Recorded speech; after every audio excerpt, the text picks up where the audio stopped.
चील उपवास दान और पूजा के संबंध में लगभग अपने लोगों ने बहुत कुछ सुना। हमें आज शील के बारे में कुछ सुना है। तो शील का अर्थ तो बाढ़ होता है। शील का अर्थ संभालना होता है। शील का अर्थ रक्षा।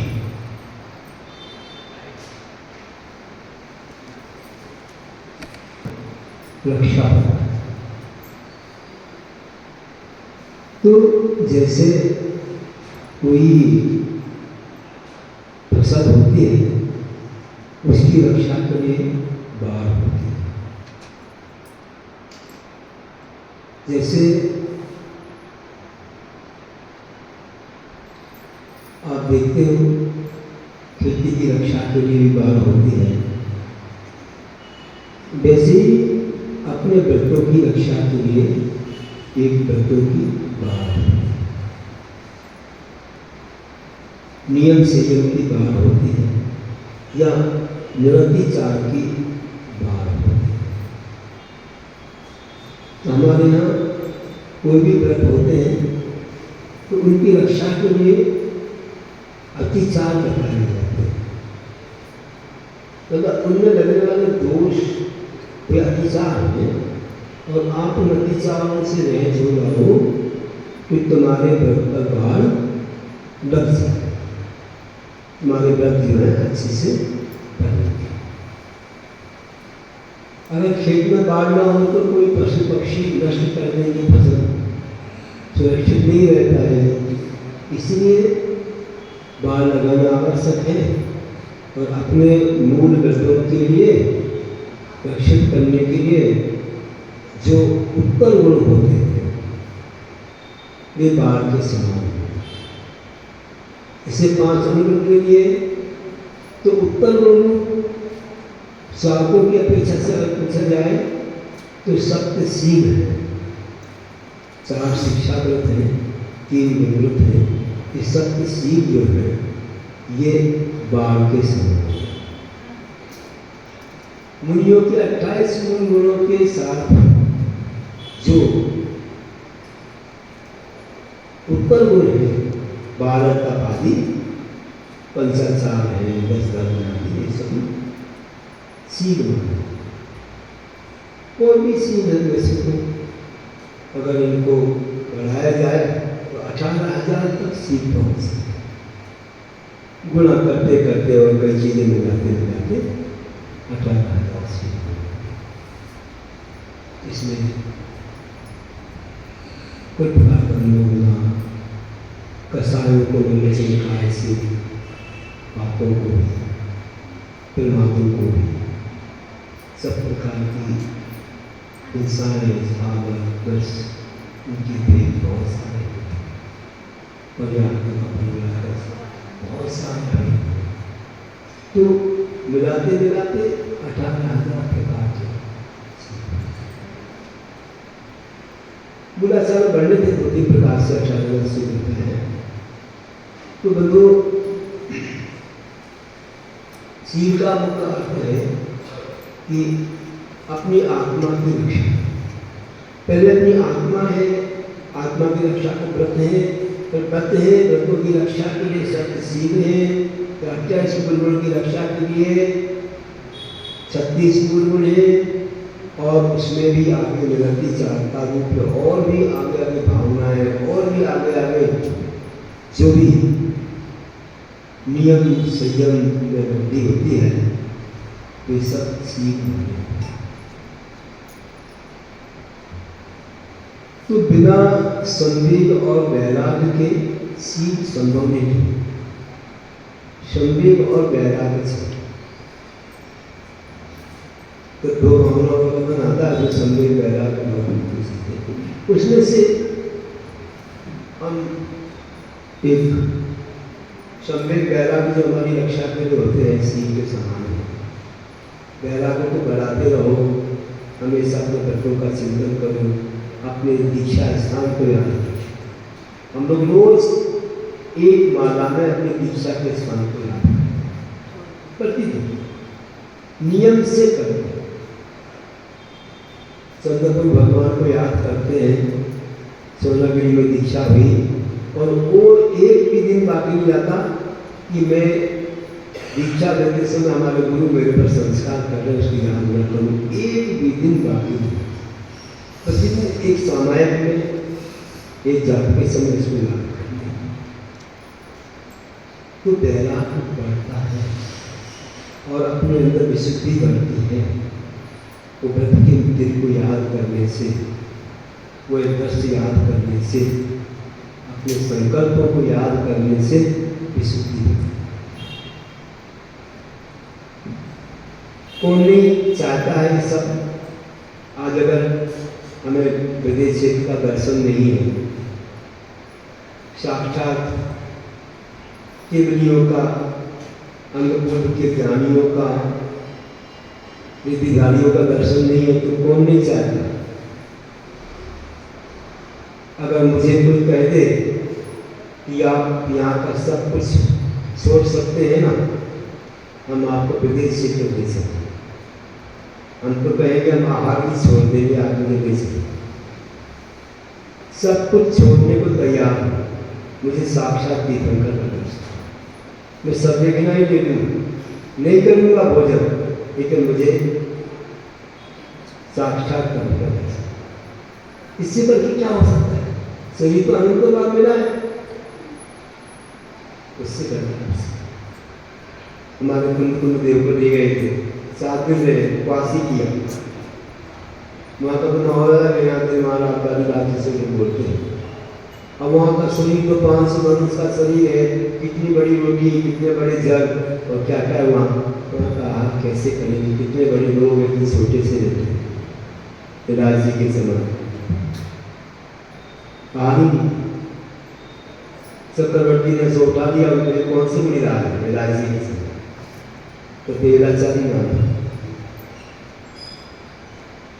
तो सब लोग चाहते हैं ऐसी विशुद्धि बढ़ती है। विशुद्धि जब बढ़ती है, अपने व्रतों को, अपनी दीक्षा को, दीक्षा के स्थान को याद करते हैं, जो सम्य शेखर जी को याद करते हैं। एक माला ऐसी भी फेरनी चाहिए जिसमें सारे सिद्धि क्षेत्र उनको याद आए, ऐसी भी माला, चाहे ओम नमः सिद्धिदा बोलते हुए, ओम नमः सिद्धिदा करते हुए शेखर जी की पूरी टोंगे याद करो, और जितने पंचसिद्धि थे और भी कई जगह सिद्धि क्षेत्रों को याद करो, तो आ सकता है। प्रयास करता हूँ मैं भी रोज ही एक माला में ओम नमः सिद्धिदा बोलते पूरे सिद्धि क्षेत्रों को याद, शायद कोई छूटता नहीं होगा, ऐसा नहीं। स्वयं में स्त्रोत में पूरी टोंगों को याद करता हूँ, पूरी संवेद से करके इन टोंगों को याद करके ही स्वयं में स्त्रोत करते हैं।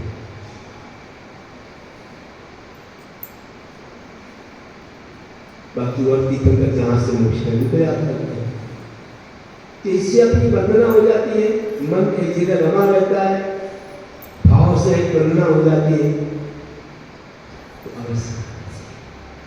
ये विशुद्धि सीध है, जो आपको आनंद आता है महापुरुषों को याद करने में, सिद्धि क्षेत्रों को याद करने में, अपने दीक्षा के दिन को, अपने व्रतों को याद करने में, अपनी नृत्य चाल को स्मरण में लाने में, तो समझ जाओ कि विशुद्धि है, बहुत बड़ी विशुद्धि है। पंच धारणाएं करते हैं रोज, संस्थान में धर्म ध्यान ऐसा कोई दिन नहीं जाता, प्रातः काल सामायिक के बाद थोड़ी देर में पंच धारणाएं करते हैं। तो पंच धारणाएं तो पिंडस्थ ध्यान में आती है, तो संस्थान में से रोज करने का मौका मिलता है।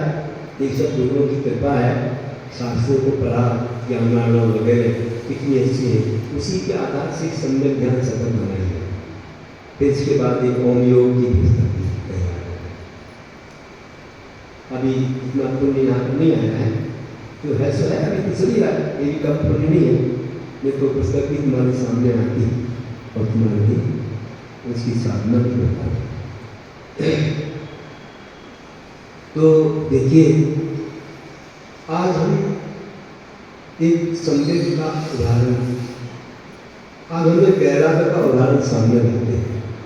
संदेह वैराग्य की जोड़ी, जब तक संदेह नहीं होगा तब तक वैराग्य नहीं।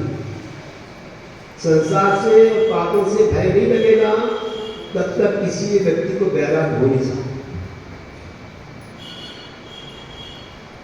बुरा नहीं मानना, अभी घर नहीं छूट रहा है इसका मतलब अभी पूरा संदेह नहीं।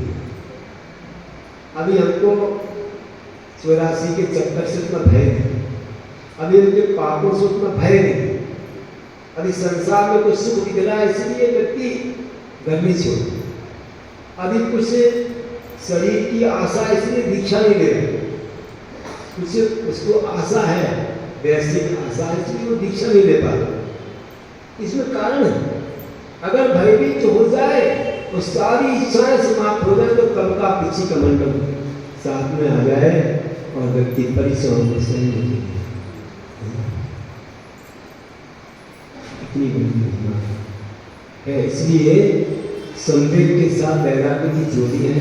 जितना तो संदेह हुआ उतना वैराग्य बढ़ेगा, उतने ज्यादा हमारे विषय छूटते चले जाएंगे कि पाप से हमें दुर्गति मिलेगी, इससे कष्ट मिलेगा, नियम से हमको भोगना पड़ेगा, इससे कई गुना भोगना पड़ेगा। ऐसा भय हो जाए तो व्यक्ति पाप नहीं करे। चारों व्यक्ति के दुखों का चिंतन करे तो पाप नहीं करे, 12 भावना का जो चिंतन करे तो उसको भय लगेगा पाप से। 12 भावना ऐसे नहीं पढ़ना, चिंतन करके पढ़ना, एक एक भावना का अच्छा चिंतन, अलग अलग तरह की भावनाएं पढ़े तो अच्छा चिंतन है, इससे वैराग्य बढ़ेगा, खूब आनंद आएगा। कम से कम निर्जला के काल पर तो निर्जला होगी। हम लोग सामायिक के बाद वैराग्य भावना का भी चिंतन पाठ करते हैं, अलग अलग प्रकार की भावना पढ़ लेते हैं, कभी चैतारा वाली पढ़ लेते हैं, कभी मुनि सकलवर्ती बड़भागी पढ़ लेते हैं, कभी राजा रण वाली पढ़ लेते हैं, कभी मंगलराय कहाँ गए चक्री बिंदी वो भी पढ़ लेते हैं, कभी और भी हम लोगों ने अपने चिंतन से बनाई वो पढ़ लेते हैं। तरह तरह की 12 भावना पढ़ते हैं। आपकी पूजा में भी एक भावना आती है, केवल अभी केंद्रों में एक 12 भावना आती है, अच्छी है। कहीं कहीं थोड़ा एक जगह स्थगित हो गए हो कोई पंडित जी तो थोड़ा अपन क्या कर सकते, समझ जाओ, इस जगह उसको दिया है उसने कि जब कर्म घुमाता है मुझको ये मिथ्या भ्रांति, ये थोड़ा विचित्र लिख दिया है। जब कर्म तो घुमाता ही है, कर्म के बिना संसार होता ही नहीं, कर्म है फिर गति है, गति में शरीर है, शरीर में इंद्रियां जो विषय है और विषयों में लागने से फिर कर्म है, तो कर्म से आगे की अवस्था बन जाती है। ये आयु कर्म बंधना तो क्या है, ये कर्म से तो जाते हैं। और बोले कर्म घुमाता है तो कर्म नहीं घुमाता है, कर्म से तो घूम गए। तो ये नहीं बोलना चाहिए, ये बात थोड़ा अटकता है। बाकी बहुत चीज़ें कुछ अच्छी भी होती है, मन अच्छा लगता है, भाव अच्छे हैं तो पढ़ते नहीं, उसमें 12 भावना बड़ी अच्छी है। तो कुछ जगह थोड़ा सा भाव परिवर्तन हो गया, तो बहुत सारी 12 भावनाएं अपन ने बनाई, दिग्बोधक आप में है भावना, 12 भावनाएं क्या शक्ति तस्त्याग। तो वैराग्य कैसे बढ़े, संसार का चिंतन करें, तीनों लोगों में कहाँ कौन से जीव है, कैसे दुख सुख सह रहे हैं, तो संसार से भय हो, संसार दुखान्वित भीड़ता समय, संसार दुखान्वित भीड़ता समय, संसार के दुखों से हमेशा डरते रहने का नाम संदेह है। और दूसरी परिभाषा रत्नाक्षर में हर्ष होना संदेह। इस संसार के दुखों से डरेगा तो रत्नाक्षर में उसे हर्ष होगा, जिसे प्राप्त हो गया उसे निधि मिल गई, निधि रत्न मिल गए, रत्न। इसमें जो हर्ष होगा वह क्या होगा? देर से आते हो ना तो पीछे से कर लेना, देर से आते ना तो पीछे से नमस्ते कर लेना। आगे आके तुमको सब देखते रहते कि हमारा प्रवचन कोई नहीं सुनता, तो पीछे से कर लेना, वही बैठ जाए। तो क्या बोल रहा हूँ कि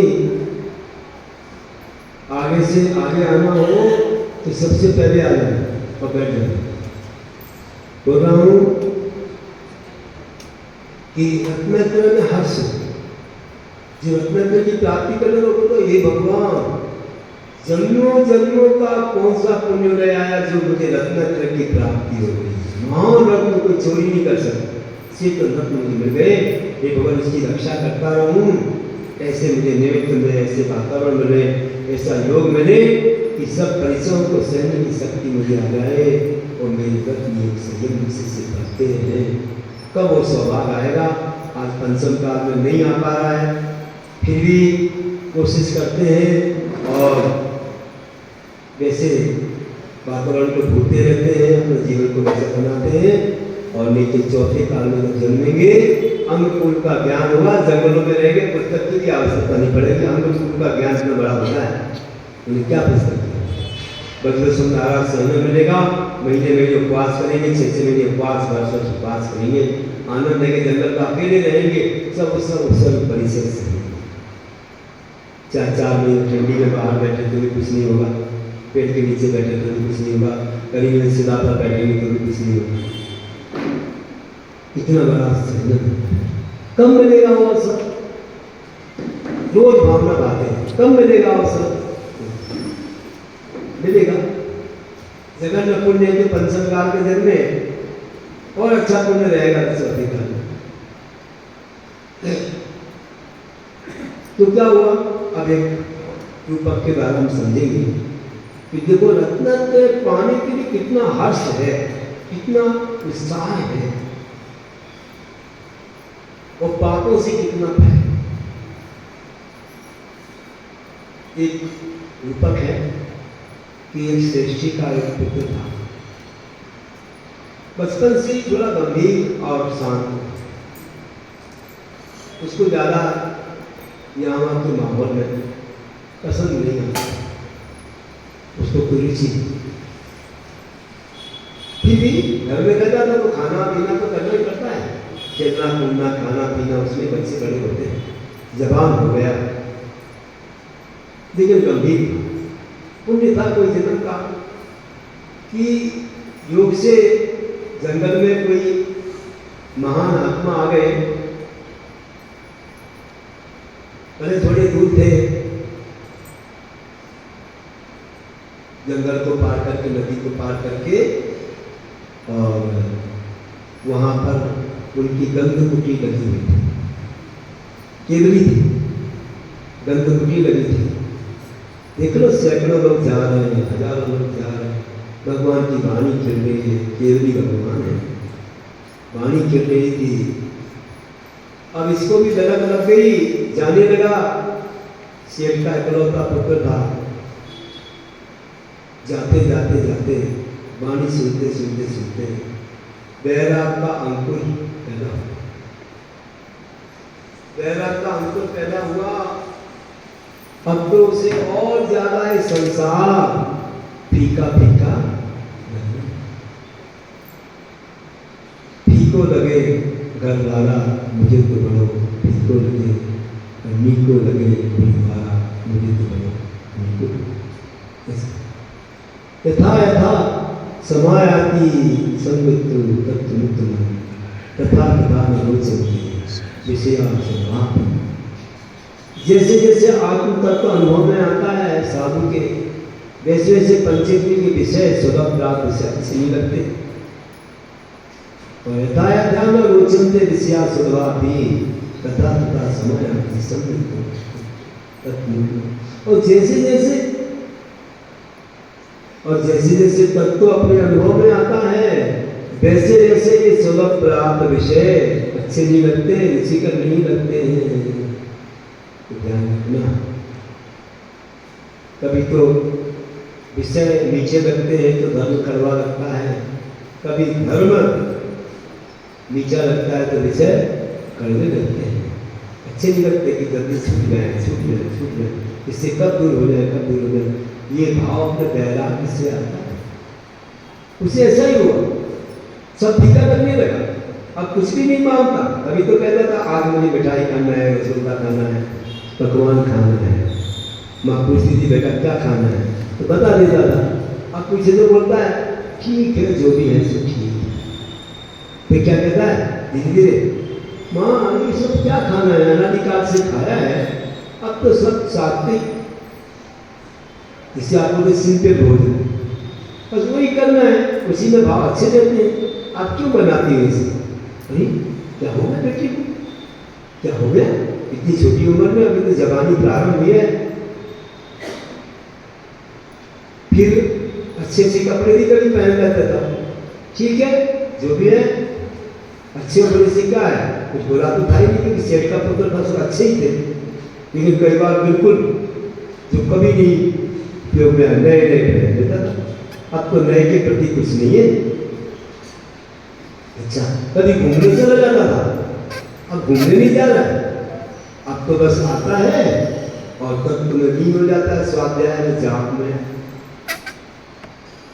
बताओ भोजन करता है, थोड़ा बहुत अपनी पूजा अर्चा उसके पास जाता है, वाणी सुनता है और अपनी क्या बात है।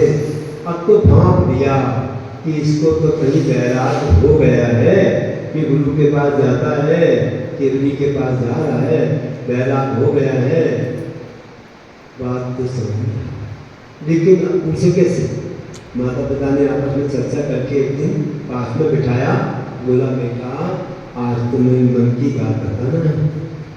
मैं क्या बताना है, कुछ तो बताओ बेटा, बताओ। हम कुछ नहीं कहेंगे, हम बिल्कुल रोकेंगे नहीं, तुम्हें जो करना तो करना। मुझे ऐसा लगता है तुम्हें बैराग हो गया है, शांत हो गया, ना ना ना हाँ कुछ नहीं बोला। फिर बोला बेटा बताओ, मेरा सौभाग्य है अगर तुम्हें बैराग हो गया है, अगर तुमको दीक्षा का भाव आ गया है तो बेटा बताओ ना, हम तो निहाल हो जाएंगे, सब लोग हमारी प्रशंसा करेंगे, तुम्हारा घर इतना पवित्र है कि तुम्हारे घर से दीक्षा हो गई, सारे लोग प्रशंसा करेंगे, पूरे देश में नाम होगा बेटा, हमारे संस्कार का बहुत बड़ा परिणाम होगा, हमें बहुत खुशियाँ मिलेगी, दुआएं मिलेंगी, आप लोग बोलते हैं बहुत लोगों की खुशियाँ हमें मिलेंगी, सब लोग हमारे जीवन को बहुत अच्छा अच्छे काम करते हैं ना तो लोग खुशियाँ देते हैं। जैसे हमारे गुरु महाराज जी के लोग सेवा करते हैं, खुद सेवा करते थे, शाम को रात में कभी उपवास हो रहा वो तो सीख बाकी नहीं भी हो तो सेवा करते थे। शाम को एक बार बैठ जाते, अच्छे अनुभव की बातें मिलती महाराज जी के पास आके, भक्ति हुई, फिर महाराज जी जब अपने स्थान पर पहुंचे तो बैठ गए, कुछ भैया भक्ति करते थे, कुछ चर्चाएं, कुछ प्रश्न वगैरह करने लगे, तब कुछ चर्चा होने लगी, आनंद आ रहा था, सबकी खुशियां मिलती थी, गुरुदेव को एक एनर्जी मिल जाती है, एक ऊर्जा मिल जाती है, उत्साह आ जाता है सबकी खुशियों से, होता है ऐसे। तो देखिए हमको सबकी खुशियां मिलेगी, अच्छा होगा, इसलिए जो है बेटा बता दो मुझे कि तुम्हें बैराग हो गया क्या, हम नहीं रोकेंगे, आप दीक्षा तो नहीं रोकेंगे, हम नहीं रोकेंगे, हाँ मुझे बैराग हो गया है, मुझे दीक्षा लेना है, आप आज्ञा दीजिए। बोला बेटा जरूर देंगे, तुम जो कह रहे हो पूरा वैसा का वैसा ही हम चाहते हैं, बस बेटा मेरी एक छोटी सी बात मान लो, छोटी सी एक बात मान लो बेटा, तुम चले जाओ, हम नहीं रोकेंगे, तुम चले जाओ, एक छोटी सी बात, आप नहीं रोकेंगे तो कोई बात नहीं, हम मान देंगे आपकी बात, आप रोकना मत मुझे, हाँ नहीं रोकेंगे, जब जाना चाहें हम जाएंगे, ठीक है, जब जाना चाहो जाओ, एक छोटी सी बात मेरी। बोले कौन सी बात? बोला बेटा कहो मानेंगे ना? हाँ मानेंगे। बोला बेटा बस और कुछ नहीं, शादी करवा दो और चल जाओ। ये भगवान फंसा दिया तुमने संसार, बेड़ियों से बांध दो वही चले जाओ। अब कैसे निकलेंगे, कैसे निकल जाएंगे?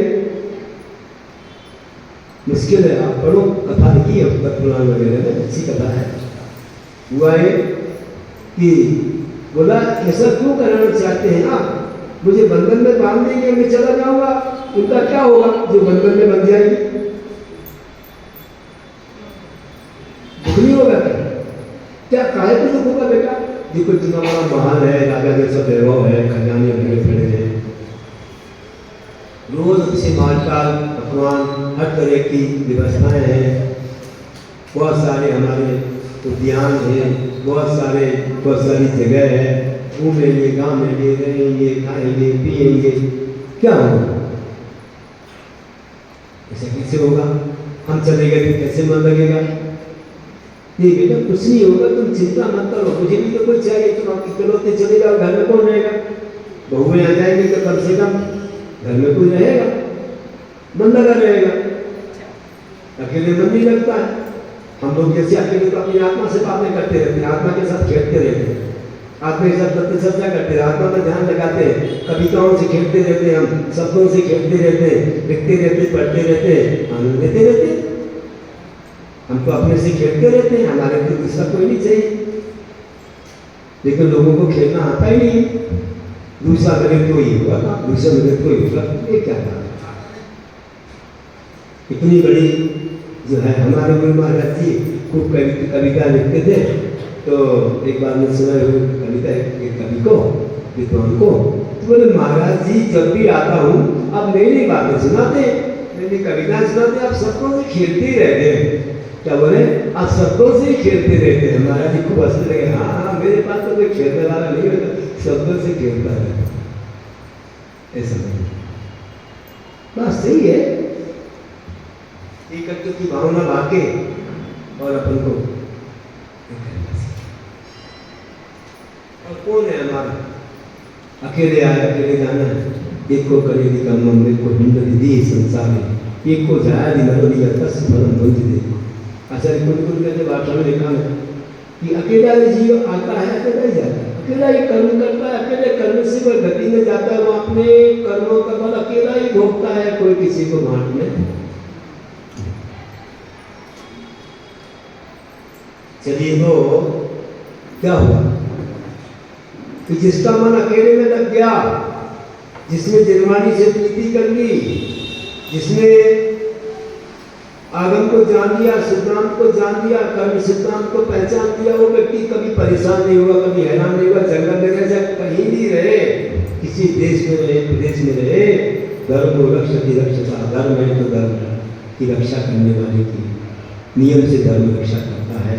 आपको चिंता की कोई बात नहीं है। मिट्टी भी मिल जाते, ऐसे मिल जाते तुम्हारे घर के लोग नहीं मिलेंगे, जैसे बाहर मिल जाते तुम्हारे धर्म से। अनादिकाल से संबंध है सबसे, सब वस्तुओं को भोग लिया है और सबको देख लिया है, सबको अपना संबंधी बना लिया। अनादिकाल से एक बार नहीं, अनंतों बार। कोई व्यक्ति पर नहीं है, आप पर नहीं हो, न जाने अनंतों बार तुमसे कितना संबंध रहा हो। हर आत्मा जो बाजू बैठे सब अनंतों बार, इसलिए कोई नया नहीं है। आप सोच रहे हो नया है, आगम पढ़ो मालूम पड़ जाएगा कितने हमने भाव परिवर्तन, व्रत परिवर्तन क्या किए हैं। हर व्रत को अपना शरीर बना दिया, इस लकड़ी को, इस लोहे को, इसको अनंतों बार बना दिया। तुम्हारे शरीर को अनंतों बार बना दिया, हमारे शरीर को अनंतों बार तुमने बना दिया। अनंत बार परिवर्तन अनंत काल से हो रहा है। कोई स्थान नहीं है, कोई वस्तु नहीं है जिसको कि हमने शरीर न बनाया। ये जो दिख रहा है पुद्गल है, ये किसी न किसी का शरीर है। ये लकड़ी वनस्पति का शरीर है, ये कपड़ा भी किसी से आया है, वृक्ष से भी बनते हैं कपड़े, कई केमिकल से भी होते हैं। ये लोहा भी जमीन से, पथरी काया से आया है।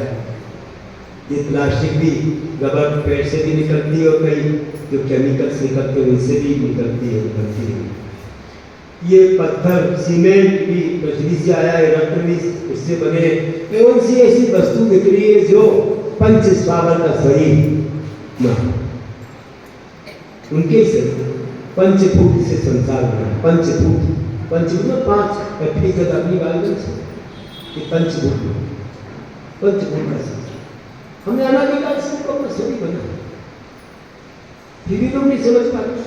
ये नहीं खाया, वो नहीं खाया, ये नहीं देखा, वो नहीं देखा, यहाँ नहीं गए, वहाँ कहाँ नहीं गए, बोलो। विश्व का कोई एक स्थान नहीं बाकी है। अरे सिद्धिशिला भी गए हो, हाँ सिद्धिशिला गए, अरे अनंत कुमार गए हो, सिद्धिशिला प्रगति का है कि वह जन्म ले लिया उनको, सिद्ध नहीं बने, वही अवस्था बाकी, सिद्ध नहीं न अनंत बने। क्या क्या नहीं बने अभी तक? अभी तक एक भवतारी नहीं बने, स्वगंधादी दोनों केंद्र नहीं बने, लोकांतिक नहीं बने, सर्वासिद्धि के देव नहीं बने, दक्षिणेन्द्र नहीं बने, माँ भगवान के माता पिता नहीं बने।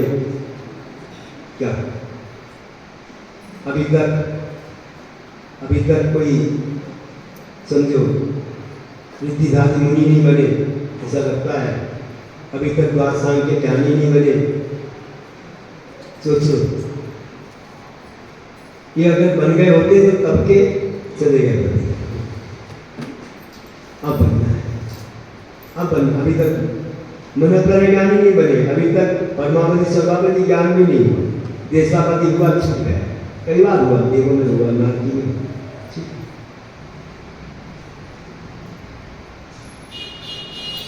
तो ध्यान रखिए क्या क्या पाना है। अब तो ऐसे ही बस इसी में रहना है, इतना ही बहुत हो गया।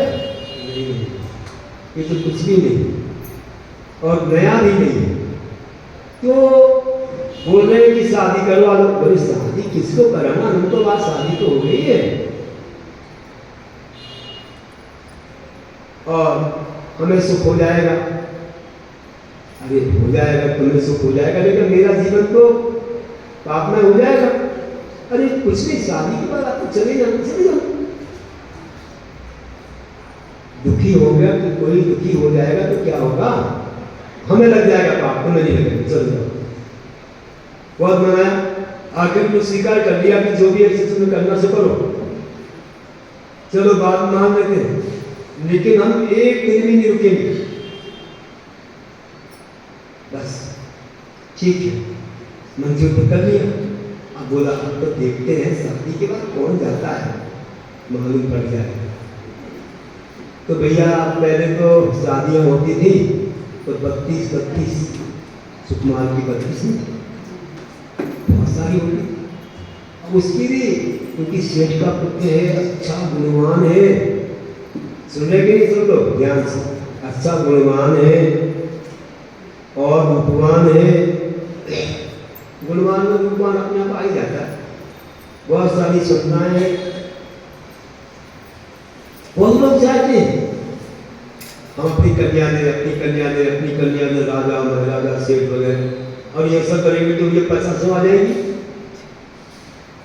ज्यादा मत लाओ, जाना वैसे ही है, ज्यादा मत लाओ। बहुत लोगों को मना करते 4 तो लेना ही पड़ेगा, 4 तो लेना ही पड़ेगा, 4 तो आएंगे। ठीक है, किसा से 4 सुन लो। तो 4 कन्याओं के साथ सगाई हो गई और विवाह भी ठाट से हो गया। पहले सप्ताह 15 दिन लगता था, बारात में जगह रुकती थी, जाती थी, आज तो 16 की शाम को वापस एक ही बार में हो जाता। पहले तो वर्षों, अभी कुछ वर्षों पहले नहीं लगते थे 2 साल, अब नहीं समझ नहीं किसी। हुआ क्या, विवाह जो है अच्छे ठाट से हो गया और बहुएं आ गई, 4 बहुएं आ गई और आ गई। पहले वो चौथा काल, तो ठीक है चौथा काल जाते ही पंचम काल प्रारंभ नहीं हुआ, जन्म तो उनका चौथे काल में हुआ।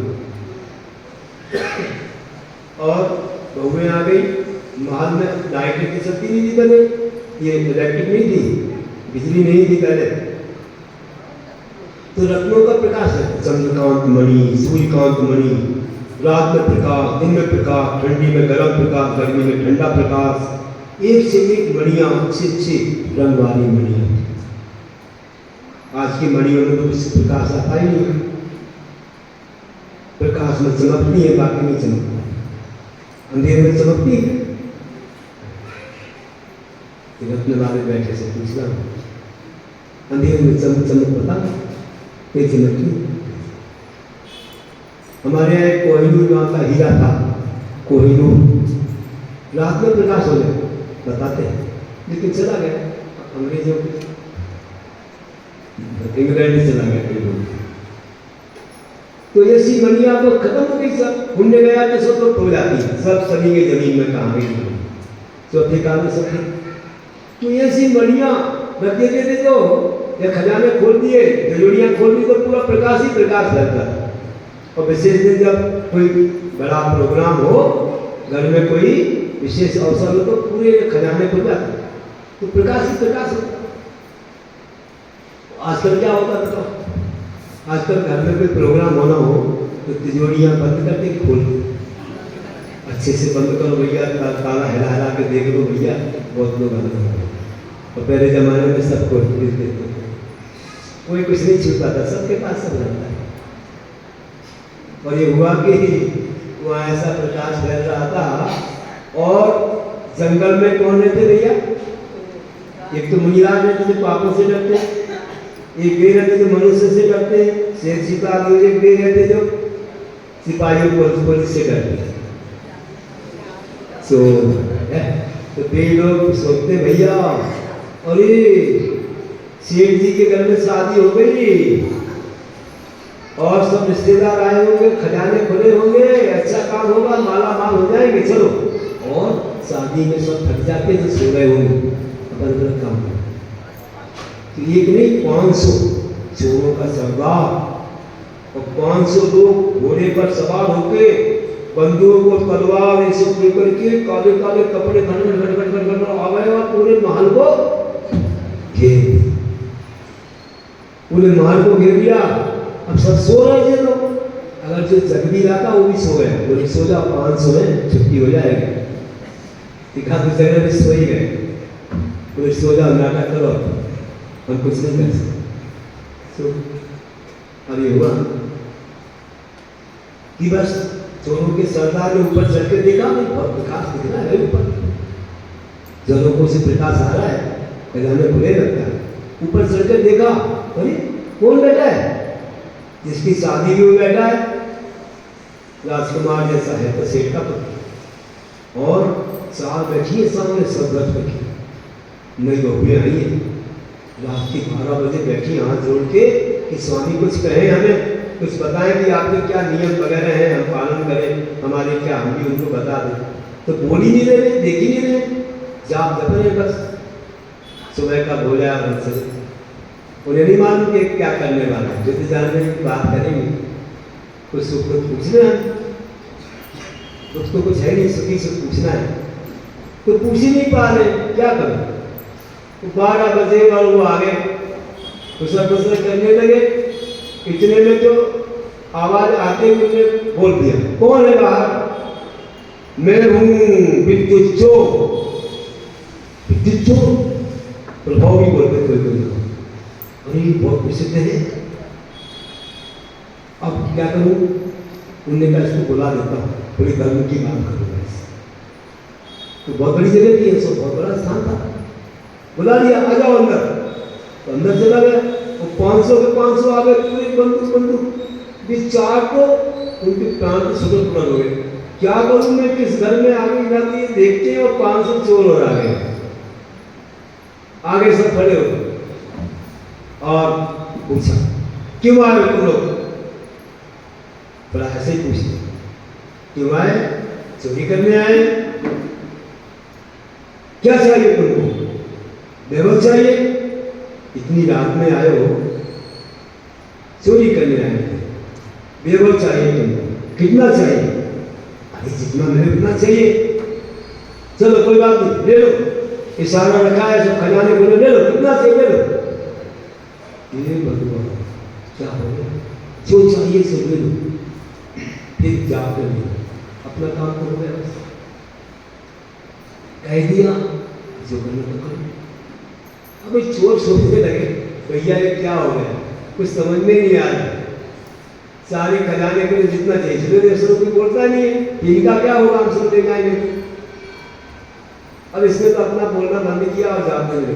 अब उसका पावर डाउन हो गया, सोल पावर डाउन। जैसे मान लो कोई व्यक्ति कहीं कुछ वस्तु पड़ी हो और नियत अच्छी नहीं है, वहां देखता और उठा देता, कोई देख नहीं रहा, और उसी व्यक्ति को चौराहे पर एक थाली में रख करके नोटों की गिट्टियां देने लग जाए, बड़े रत्न देने लग जाए, तो क्या सोचेगा, अरे कोई फंसा रहा है मुझे, देवमत फंसा रहा है मुझे। और आज के काल में कैमरे लगे, फंस जाओगे तुम जहाँ पे, क्लेम हो जाएगा तुम्हारे ऊपर। आज हो रहा है, पेपरों में रोज पढ़ते रहते हो, ये पकड़ा गया, वो पकड़ा गया, इसे रिश्वत देते हुए पकड़ लिया, उसको पकड़ लिया, उसको पकड़ लिया, ये चल रहा है रोज। पुलिस पकड़ रही है, डंडे से मार रही है, जेल हो रही है, काला कपड़ा बांध दिया है मुख पर, ये चल रहा है रोज। तो बंधुओं क्या करें, कि उसने वो तो देगा नहीं उसको, बोला भैया क्यों दे रहे हो, क्यों दे रहे हो, तो वही हो गया वहां पर। छोड़ने क्या सोचा कि क्यों दे रहे मुझे। अब धीरे से बोला, स्वामी थोड़ा बताइए ना, स्वामी थोड़ा बताइए ना, थोड़ा सुनिए ना। अब आगे बोलना पड़ता है, हाँ बोलो, क्या बोल रहे। अरे स्वामी आप आखिर वैभव मुझे क्यों दे रहे हैं, इतना सारा वैभव मुझे दे रहे हैं, फिर आप क्या करेंगे। बोला देखो भाई, मुझे वैराग हो गया है। वैराग क्या होता है, मुझे संसार की असारता का ज्ञान हो गया, ये सब सड़कों पर छूटने वाला है सब। तो आप क्या करेंगे, हमें सबको छोड़ने वाले। क्यों छोड़ने वाले, बोला कि ये वैभव राग देश का कारण है। क्या बोला, राग देश से क्या होता है, कर्मों का बंध होता है, कर्मों का बंध से क्या होता है, दुर्गति होती है, दुर्गति में क्या होता है, दुख मिलता है। बस उसके प्रकार हो गया कि वैभव राग देश का कारण है, और राग देश से कर्मों का बंध होता है, कर्मों से दुर्गति, दुर्गति में दुख मिलता है। वो बस कोई झूमने लगा। और उसने क्या किया, पूछा कि हे स्वामी आपको स्वयं ये वैभव मिला, ये अगर आपको दुर्गति दुख का कारण होगा तो मैंने कितने पाप किए, इतनी चोरी, इतना क्या क्या किया, मारा पीटा, जीवन छीन लिया, सब कुछ किया, मुझे कितने पापों का बंध हुआ होगा, मैं कहाँ जाऊंगा। अगर ऐसे वैभव को स्वयं मिला है, उसको भोगने से अगर दुर्गति होगी तो मेरा क्या, दुर्गति में क्या नरक निरोध आदि बोलते हैं, तो मैं कहाँ जाऊंगा, मैं और कितने नीचे जाऊंगा, मुझे कोई स्नान है क्या। मैंने तो बहुत, मुझे पश्चाताप हो रहा है कि स्वयं मैंने वैभव से अगर जो डर गया, पापों से डर गया, वैभव से, संसार से, तो मेरा क्या होगा। मैंने इतने पाप किए, कितना मायाचार, कितना धोखा, कितनी हिंसा बहुत किए, तो मुझे तो और ज्यादा डरना चाहिए। जैसे पुरुष लोग कम व्रत पालते हैं तो महिलाएं ज्यादा पालती हैं, घरों में रहने वाले होते हैं, और वैसे दीक्षा ले तो आगे हो जाते हैं। लेकिन घरों में रहने महिला इतनी व्रत पालेंगी, इतने ज्यादा ये व्रत वो व्रत, भक्ताम करके, और जिनकर संपत्ति और पंचकर्णा को, और क्या क्या चार सिद्धि तक रहने लग गया। सोच रहे जो मुनियों के व्रत खूब सारे व्रत पालती है, 16 कारण, अष्टांगिका, 10 लक्षण, इतना पुरुष नहीं पालती। क्यों पालती, वे बोलती हम बहुत पाप करते हैं, बहुत आरम सारम करते हैं, घरों में बहुत पाप है, इसलिए पर्यावरण हमको भगवान के दर्शन में बाधा आती है ना, हम भगवान को गुरु को नहीं छिप पा रहे, हम इतने पाप हमने किए, इतनी बाधाएं हमको आगे में, स्त्री पर्याय का क्षय करना है, हमें नहीं चाहिए स्त्री पर्याय, इसीलिए इतने सारे व्रत नियम पाल रहे हैं, ज्यादा हम सीख पाल रहे हैं, ज्यादा हम पाल रहे हैं। क्यों पाल रहे हैं, क्योंकि हमने ज्यादा पाप किए, विज्ञान के साथ पैदा होते स्त्री पर्याय। अब पंचमसाधन सभी विज्ञान, लेकिन समय दृष्टि स्त्री पर्याय में नहीं जाते। तो मैं कौन सा ऐसा पालन करूं कि स्त्री पर्याय का छेद हो जाए, मेरे को स्त्री पर्याय में जन्म लेते रहना पड़ेगा। तो वे लोग ज्यादा व्रत पालती हैं, ऐसे चोर लोग बोल रहे हैं कि मुझे ज्यादा करना पड़ेगा, यार तपस्या आपसे ज्यादा करना पड़ेगी। रात भर चर्चा हुई और ये हुआ कि चोरों को वैराग हो गया, चोरों को बैराग हो गया और चार को भी बैराग हो गया, अभी शादी हो गया आई थी। यहाँ तक माता पिता को भी बैराग हो गया। रात भर की चर्चा में आप पढ़िए, पुराण इतना अच्छा लिखा है सब। फिर भी माता पिता ने फिर भी परीक्षा की बेटी, प्रातः हुई और चोर तो रात में भागे। बोला आप कहाँ जाएंगे? बोला हम बैरागी बन गए, हम तो गुरु के पास दीक्षा लेंगे। आपके गुरु कहाँ हैं? जाओ उस दिशा में नदी को पार करके उद्यान में उनकी गंदगी लगी है, बैठे हैं, केपी भगवान का बड़ा संग है, वहाँ जाएंगे। वहाँ जाकर क्या करेंगे? हम दीक्षा लेंगे। दीक्षा में क्या करेंगे? सब बादशाह फेंक देंगे, त्याग करेंगे और हम मुनि बन जाएंगे। फिर क्या करेंगे? ध्यान करेंगे। ध्यान से क्या होगा? कर्मों का नाश करेंगे। कर्मों के नाश से क्या होगा? मोक्ष हो जाएगा। मोक्ष में क्या होगा? सिद्ध बन जाएंगे। फिर कभी आओगे? नहीं आएंगे। एक बार दूर से भी बन जाए तो लौट के नहीं आता है। हम अनंत काल के लिए अनंत सुखी हो, जन्म मरण के चक्कर से नहीं। अच्छा ये है क्या? चलो भैया तुमसे तेरे को हमें करना चाहिए। आप बाग में आओ, हम पहले से हमें ज़्यादा पापों को से बहुत कर्जा चुकाना। जल्दी से भागे 500 के 500 और पहुंच गए। गड़गड़ और नदी को पार किया और उद्यान पहुंच गए। बहुत दूर पहुंचे और पहुंच करके देखा तो वाह केवली भगवान है, संग मुनि संग है। नमोस्तु की, अच्छी चांदनी रात थी, खूब नमोस्तु किया और अपने पापों की आलोचना की। ऐसे तो पूरी फेंक दिए, मैं इतने पाप किए, दोषों की आलोचना करने लगे, अपने आंसुओं से मानो पाप प्रक्षाल कर रहे। और उनकी जब वाणी हुई 28 मूल समझ लिए। मुनि पद का सारा भेष इसमें आ गया, भगवत पुण्य से होता है। और उनने वस्त्राभूषण छोड़ के केशवंश किया और एक नहीं 500 के 500 मुनि बन गए, पूरे मुनि बन गए। भार उतर गया, ऐसा लगा मेरे पापों का भारी उतर गया। अब कर्मों का क्षय करें। धन्यो। अब क्या हुआ भैया? अब क्या हुआ? अब ये हुआ कि जो है जिनको बैराग हो गया था पहले ही, सुबह हुई और जाने लगे तो माँ को रास्ते में थी, बोली बेटा कहाँ जा रहे? कहाँ जा रहे? आपने तो कहा था कि बस शादी करा लो, शादी हो गई, हम जा रहे हैं। कहाँ जा रहे हैं? दीक्षा से। बेटा ऐसे थोड़ी होता है, कोई अपने घर में मेहमान आए हो, अभी तो ये तो परघर से आई है, थोड़ा इनसे पूछो, इनको सुख दो, इनके लिए थोड़ा अच्छा कुछ उनके लिए मिल जाए तो खुशी हो जाए। सब बेटा रहो यहाँ। देखो हमने पहले कहा था इन जंजीरों में हम नहीं बनने वाले, पाप हो जाएगा, हमारा संसार बढ़ जाएगा। हमें जाना है, हमें नहीं देखना है, हमें राग में नहीं पड़ना, मोह नहीं करना है, हम तो जाएंगे। हट जाओ मेरे रास्ते से, हट जाओ। जोर से बोला, ऐसे हाथ करके सबको अलग कर दिया और बोला तुम सच्चे माता पिता नहीं हो, तुम संसार में फंसाने वाले हो, अपने सुख को रोने वाले हो। सच्चे माता पिता मेरे गुरु हैं, जो मेरी रक्षा करते हैं, जो मुझे पापों से निकालते हैं और सदगति में ले जाते हैं। मेरे सच्चे माता पिता है। मैं वही था और निकल गए और भागते ऐसे जैसे आकाश में उड़ रहे हो। देखे कि चारों ने सोच लिया कि उनका जो मार्ग है वही मेरा, जैसे राजीव ने सोच लिया। राजीव ने सोचा था वैसे ही जो है पीछे आके तो पीछे से नमस्ते कर लिया करो, आप आगे आओगे तो तुमको देखते रहेंगे, बीच में नहीं आना चाहिए ना, प्रवचन चले तो पीछे से करना। तो देखो क्या होता है कि वहां पर जब पहुंचे तो गन्नो और ये जल्दी गए और पहुंच गए वहां पर। चारों भी उनके पीछे चली गई और माता पिता विचार करने किया घर में कौन है? बेटा अकेला था, वो भी गया, बहुएं भी गई, हम क्या करें, घर में रहेंगे, हमें क्या करना? ये पुद्गल है, अनादिकाल से हम लोग मिला है। बोला ही था, रात में बात सुन लिया था अपने बेटे से प्रवचन, उसने केवली भगवान से सुना था, बैराग हो गया था। तो चारों उन्होंने भी सोचा कि जड़ देखो, ये तो मिट्टी है, ये तो क्या पत्थर है, रत्न वगैरह और माल क्या है, कुछ नहीं है, छोड़ो चलो इसको, आत्मा कल्याण करो।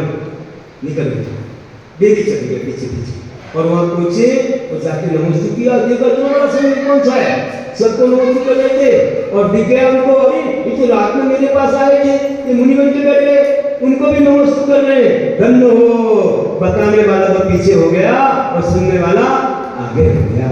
अब ये चोर नहीं है, ये मुनि बन गए, उनको नमस्ते किया और सबको नमस्ते करके फिर बैठे और केशवंश किए, वस्त्राभूषण सब उतार दिए और मुनि बन के बैठ गए। ऐसा ध्यान किया, ऐसा ध्यान किया कि सब जगह जंगलों में और खूब उपवास पूर्वक एक दिन केवल ज्ञान प्राप्त हो गया। देखो केवल ज्ञान प्राप्त हो गया। जिनने उपदेश दिया छोरों को, वे भले दीक्षित हो गए थे, पहले ज्ञान तो इनको मिल गया, इनका ध्यान बहुत पावन था। केवल ज्ञानी बन के पूरे आदि खंड में गंधकुटी वैसी छोटा समूचन होता है, उसमें 8 भूमियाँ नहीं होती, 12 सवा होती, 8 होते हैं, तो उससे पूरे आदि खंड में प्रदर्शन दिया, उपदेश दिया, बहुत बातों का ज्ञान हुआ। अंत में उन्होंने एक जगह से निर्वाण भी पाया, बताऊंगा। लेकिन एक बात कह रहा हूँ कि देखो, जिनको सुनने से, गृहस्थ रूप में सुनने से चोरों को बैराग हो गए, बताओ, इस संगति का परिणाम है। पानी की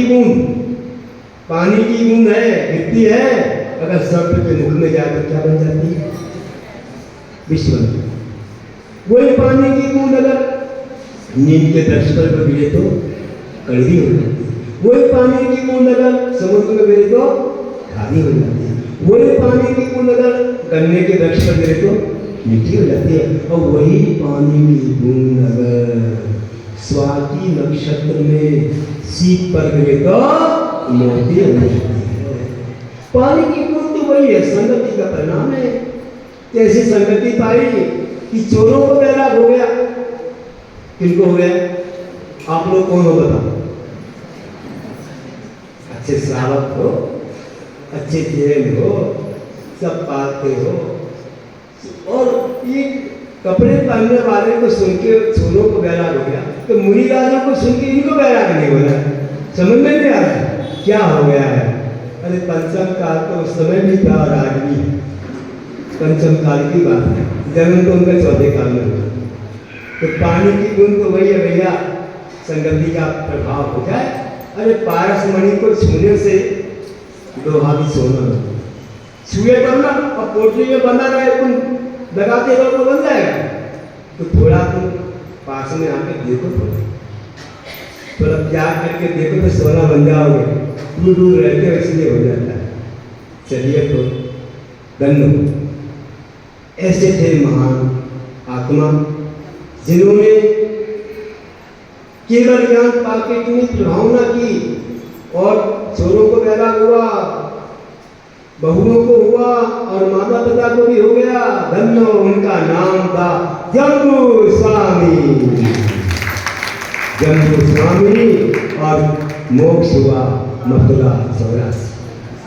एक मत से रत्नगिरी, राजगिरी की रत्नगिरी से हुआ, एक मत से हुआ 2 मत। जैसे राम के बारे में 2 मत, एक मांगी तुंगी और एक संदेश का। अब कौन सा सही तो केतु भगवान है। देखिए ऐसा महान जीवन था।